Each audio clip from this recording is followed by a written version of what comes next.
Aujourd'hui, on explore le côté est du lac. Ça commence par une belle sortie en bateau qui nous donne une idée de l'étendue du lac. C'est à peu près 160 km de pourtour, avec une profondeur maximale de 346 mètres et un des plus profonds de toute l'Europe. On reprend nos montures pour longer le lac vers la ville de Malcesine. La ville est dominée par l'impressionnant château construit par la famille Scaligeri au 13e siècle, qui a servi de refuge durant la dernière guerre mondiale. Et c'est aussi la ville de notre guide, Aldo. On découvre à pied ses rues étroites et ses venelles typiques. Malcesine est le point de départ du téléphérique du Monte Baldo, la plus haute montagne autour du lac. On s'entasse avec nos vélos dans l'habitacle et on s'envole vers le sommet. Rendu là, on est à 1697 mètres et on débarque dans un autre monde. De là-haut, la vue est époustouflante sur une bonne partie du lac de Garde qui s'étend à nos pieds, tel un tapis bleu. C'est un beau terrain de jeu pour ceux qui ont le cœur comme un oiseau. On enfourche nos vélos et on serpente le long de la montagne, dans un décor enchanteur. Un sentiment d'ivresse, de pur ravissement nous envahit.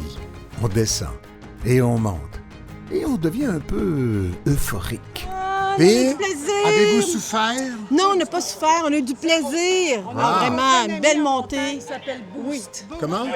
Notre ami en montant, il s'appelait Boost.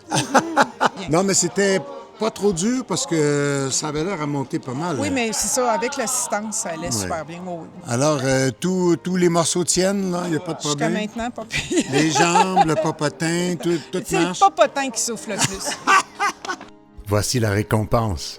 Un restaurant panoramique perché au-dessus du lac, juste pour nous, avec une chanson de Paolo Conte. Neanche questi fiori azzurri, via via, neanche questo tempo grigio, pieno di musica e di uomini che ti sono piaciuti. It's wonderful, it's wonderful, it's wonderful. Good look, my baby, it's wonderful, it's wonderful, it's wonderful, my dream. En vélo, tous nos sens sont en éveil. On ressent le vent sur notre visage.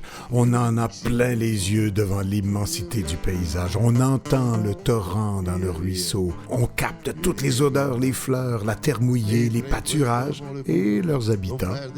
Après avoir complété le tour du lac, on s'installe à l'hôtel et on fait un petit plouf rafraîchissant.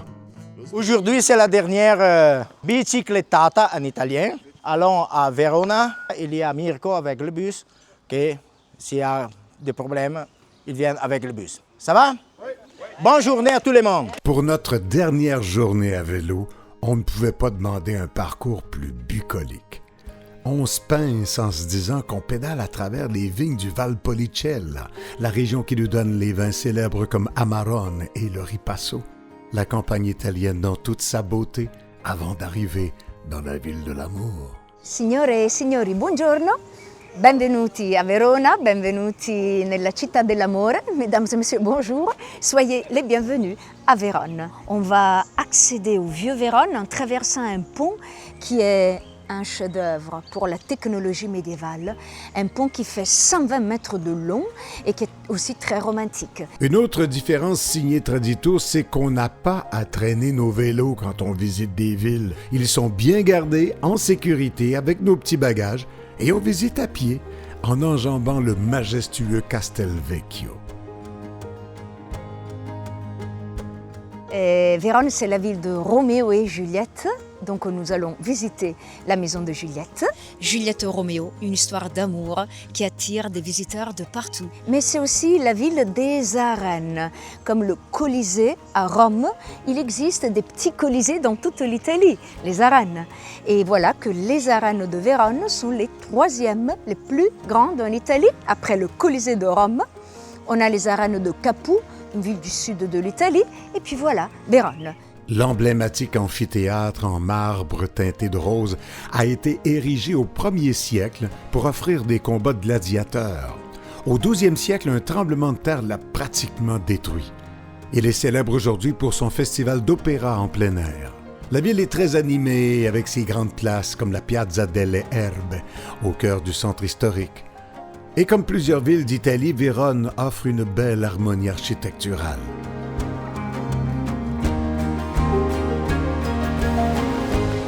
Et c'est notre dernier coup de pédale. Notre aventure à vélo au lac de Garde touche à sa fin. Et il y a comme pas mal de fierté et d'émotion dans l'air.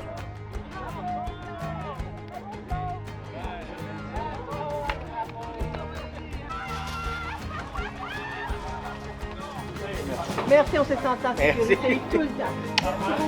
Merci à vous. Des fois, on s'imagine un voyage à vélo électrique mollo. C'est mollo exigeant. Donc, c'est trillant en même temps. Là. C'est un voyage qu'on se dérange un peu notre zone de confort, mais ça se fait très bien. On est très bien encadré. Encore une fois, même si c'est en vélo électrique, c'est un bon défi physique. C'est une expérience que j'espère qu'il reste dans votre cœur.